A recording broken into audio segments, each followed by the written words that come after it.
Jay here for Stretford Paddock. This is the Paper Talk. As you can see, we're live in the studio, so get involved in the chat and the comments. Going to be talking about all the latest Manchester United news. Going to have a bit of transfer news, bit of injury news, all the usual updates. So make sure you are getting involved and hitting like, share, and subscribe. The first thing I want to talk about is the transfers this summer, because we've been covering this quite a lot over the last few days. There's all this speculation about who's going to be coming and going at Manchester United. We said last night on Paddock Live there's going to be sort of a massive sort of fire sale almost in the summer. We know there's a lot of players who are going to be heading out of the Old Trafford exit door. The likes of Rasmus Højlund, the likes of Marcus Rashford. We know Casemiro's leaving. Malacia is going to leave. Onana. Ugarte is expected to leave. Joshua Zirkzee is expected to leave. So it does seem like United are going to sell or release a lot of players.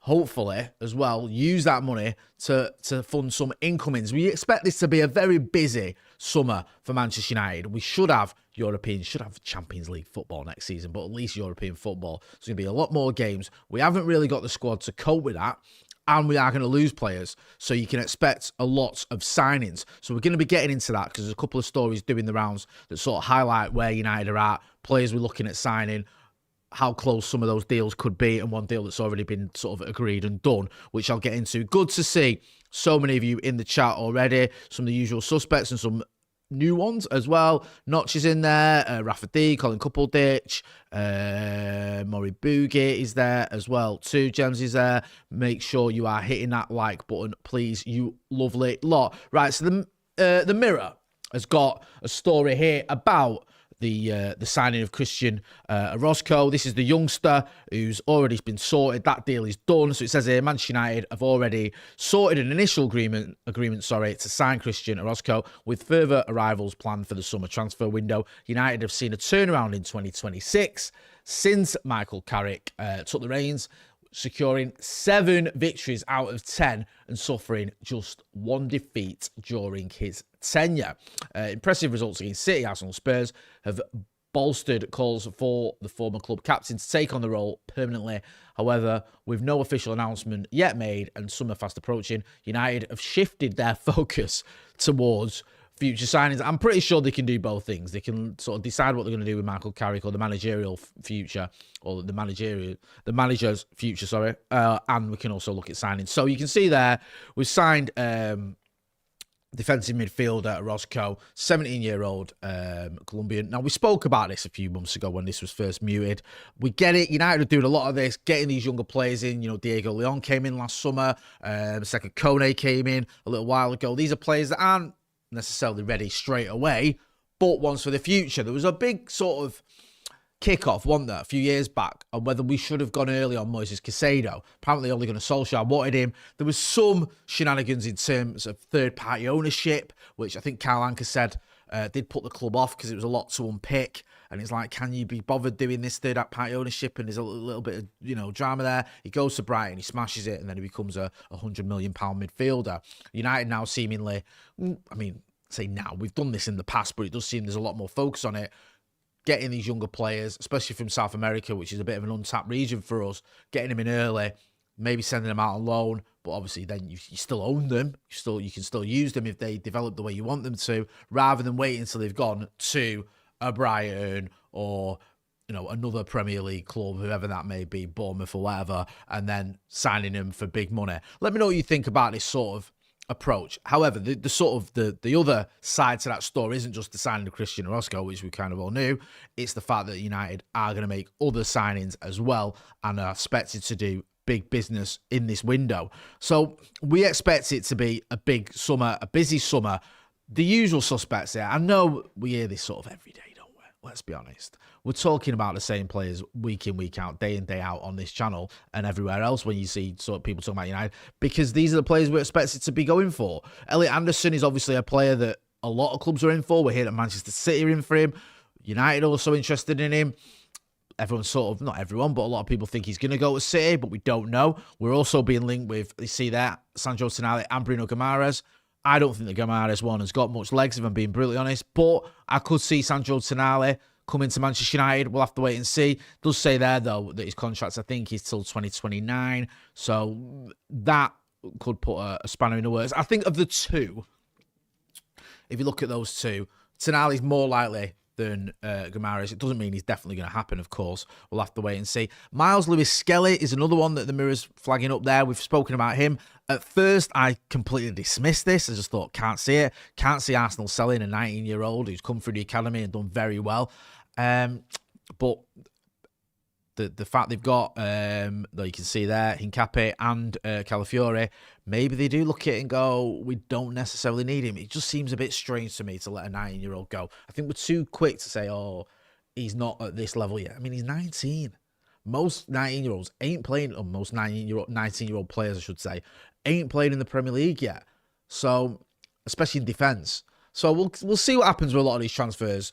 Some of them feel like they could happen. Others feel like not a chance. But there's always a surprise in there at Manchester United. We've said this before. We've said this so many times where I remember dismissing the idea of us signing Eric Cantona or Andy Cole, let alone some of the more recent ones. Remember when Van Persie was linked with us? I remember Dave McDonald had that story and I was like, talking rubbish, that ain't going to happen. So I know this is the Fergie era and it's a lot different then. But Manchester United can still make a lot of good signings and we have money to spend. How much money we're going to spend on one player, though, remains to be seen, and that could be a sticking point with some of these transfers. If you're getting towards that 70, 80 million pound mark and you want to bring in quite a few players, which I think we do this summer, that might be a problem. We might have to supplement it perhaps with a few free transfers. Let me know what you think.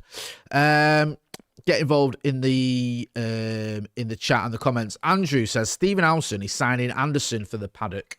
Well, he's had Danny Simpson playing there, hasn't he? Premier League winner. I mean, come on. Real recognises. Real says, morning, Jay. Ross Murphy makes a point. It's not like we haven't bought Arsenal's English talent before. Aiden Heaven, anyone? That was a reet bargain, that one, wasn't it? I think it's slightly different because Miles Lewis-Skelly is more established than Aiden Heaven was. But it could happen. If Arsenal are looking at it going, he's our third choice and we need money. And PSR as well does affect clubs, doesn't it? If we can just go down this little rabbit hole for a minute. PSR does affect clubs, and clubs like selling academy graduates because it helps you PSR because it's all profit.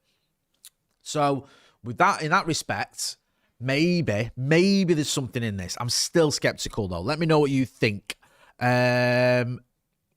Rich says, good to see you at the women's game at the weekend, Jay. Yeah, thank you. Good to see you. We have a little update on the United women in the Champions League. I'm sure you know they're out of the Champions League. We'll get to that one in a little while. I took my daughter to the game against City, the Manchester derby over the weekend. Not a good result, not a good performance from Mark Skinner's players, to be honest with you. And he's under a little bit of pressure, but we'll get to that later. Let's talk about the Casemiro. Let's talk about Casemiro. Casemiro been given an interview and he's praised, I think, is it Kobe Mainu? So Casemiro predicts Manchester United star will be the best for the next 12 years. It's here in the Metro, but I think he was talking to the club. We know that Casemiro is going to leave at the end of the season. That isn't news, but he's been waxing lyrical about his midfield partner. I was thinking about this earlier, sort of on the way in, and it's funny because with the whole Ruben Amorim thing, we all got obsessed, didn't we, with talking about the system. And was it the system that didn't work? And ultimately, Ruben Amorim didn't leave because of the system. He left because he had a row with Jason Wilcox. But I don't think his position was helped with some of the results. I think had he had a better set of results, and if we were in that top 3 or 4, I think he might have been able to go into those meetings with Jason Wilcox and argue his case and been given a little bit more leeway. But the point I'm getting to is here, Casemiro saying, I think that he's one of the best number 8s and can be for that next 12 years. He's a player I really like. He always wants the ball. It's true that football can't change your mentality, but Kobe demonstrated that he hasn't changed his focus once. I was just wondering, like, was it just the system? Or could we have had Mainu alongside Casemiro in that system with Bruno in the 10, alongside an Mbeumo, maybe with Cunha up top or Sesko on the bench, whatever? Could it have worked if he'd just maybe changed the personnel rather than the system? I don't know. He did love Mason Mount, didn't he? He liked Mason Mount as one of his 10s. Who did a good job for him, to be fair. So maybe, I don't know. It's just, yeah, it just became all about the system with Ruben Amorim. The big difference with Michael Carrick in terms of who is on the pitch is Mainu. Mainu didn't start a Premier League game under Ruben Amorim this season. He started every single one under Michael Carrick. So that's the big change in terms of the players you're picking. The other change is moving Bruno Fernandes further up the pitch, where he's been doing very, very well. And you've not got a back three or back five. You've got a back four.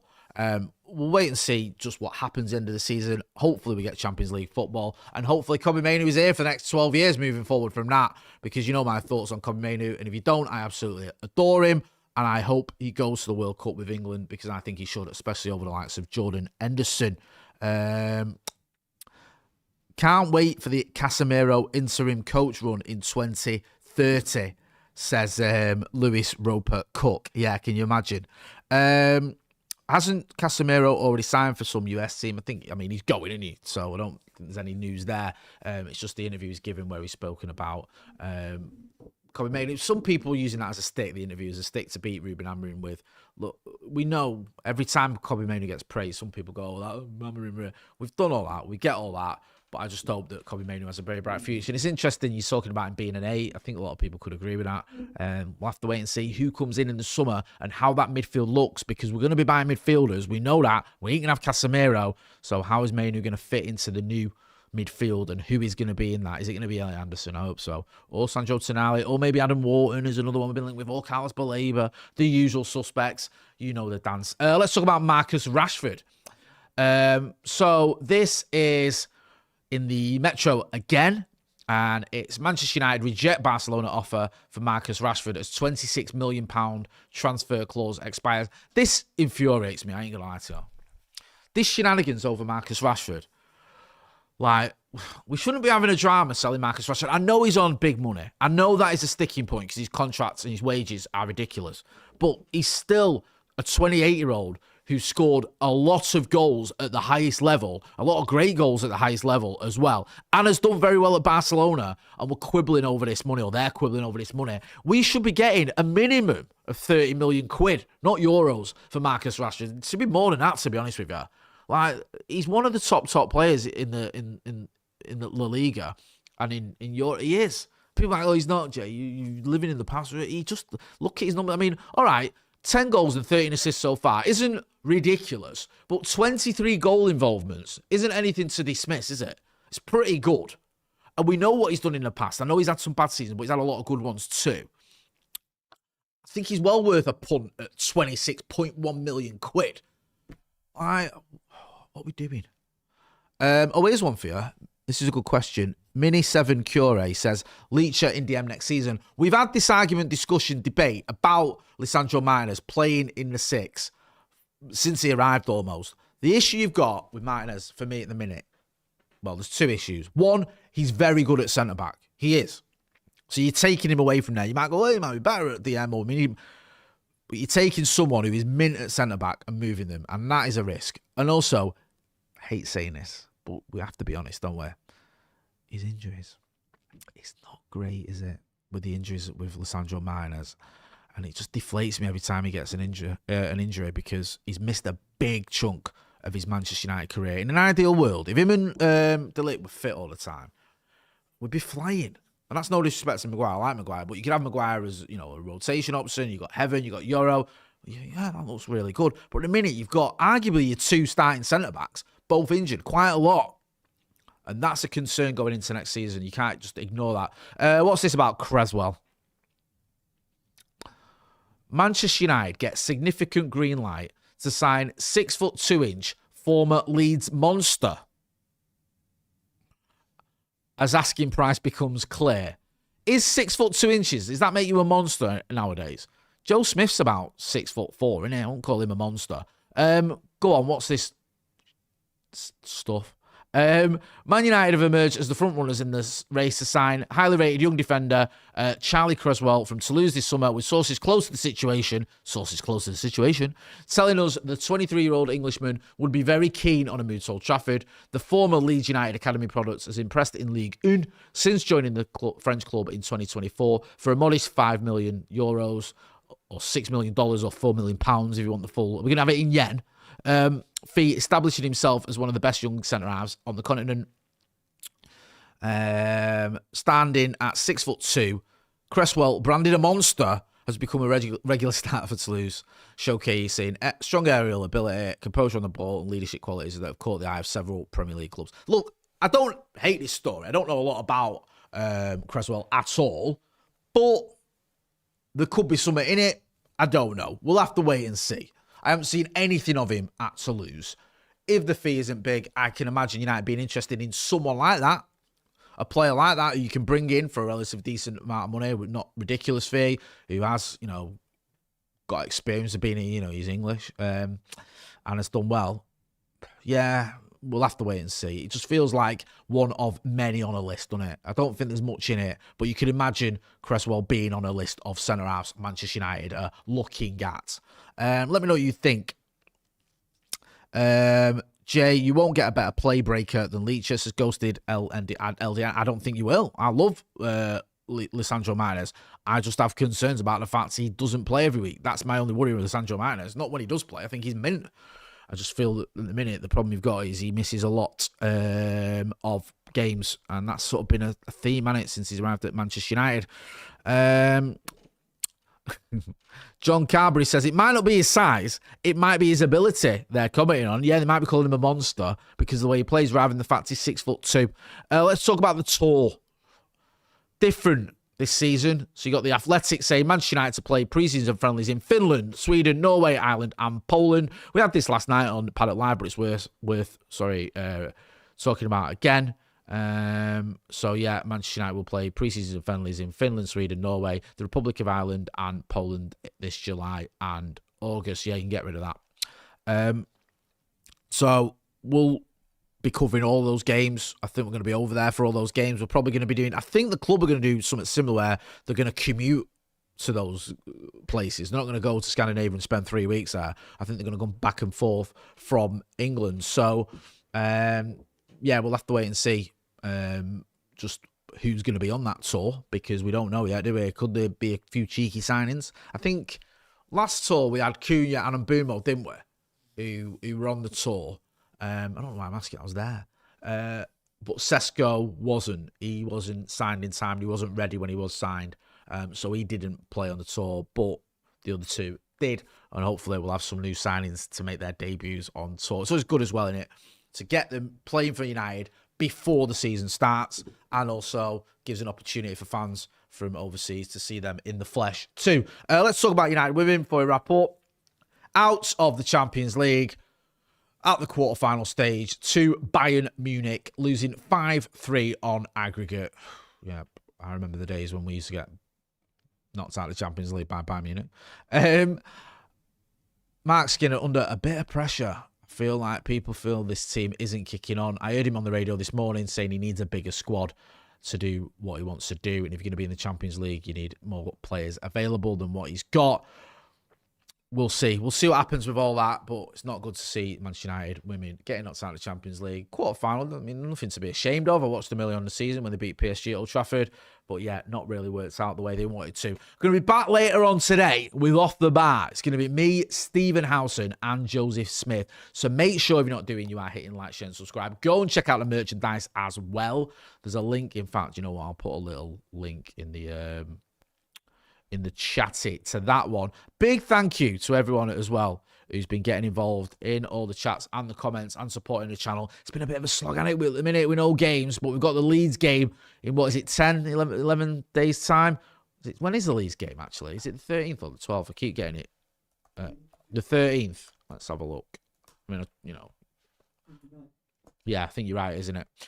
So yeah, it just feels like we're having to wait for ages for that one, doesn't it? Yeah, Monday night at Old Trafford. So yeah, we'll be looking ahead to that one next week. But in the meantime, there's loads of stuff to talk about. So we'll see you on the next video. Thanks for watching.